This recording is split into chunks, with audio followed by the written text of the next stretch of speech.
The President of the Europe of Freedom and Direct Democracy, Nigel Farage. Very much hoping after nearly 20 years that this is my penultimate speech in this Parliament, that I won't be coming back here again in July. And I'm sure many of you here would share that sentiment. Mr Barnier, I told you that treaty wouldn't go through the House of Commons. You didn't believe me. It's been rejected. I think you pushed your luck too far. You asked for too much, and this morning you find yourself short of £39 billion.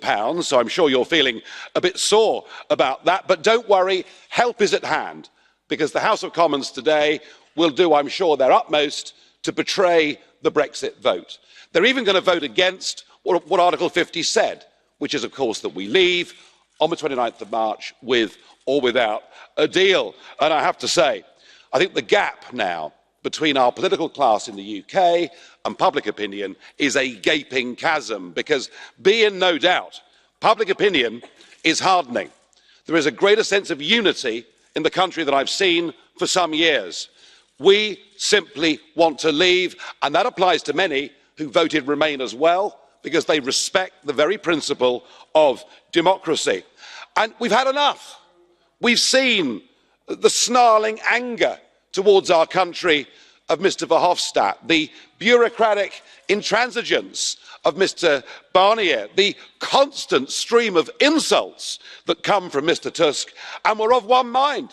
We don't want to be governed by you. We want to govern ourselves.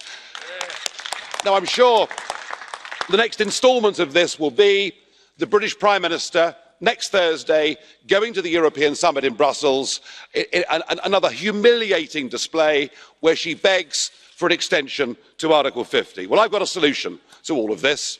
What I heard you, Mr Barnier, this morning say that if this treaty, if this withdrawal agreement gets passed, the next phase of negotiations could last for up to 4 years. I thought, enough.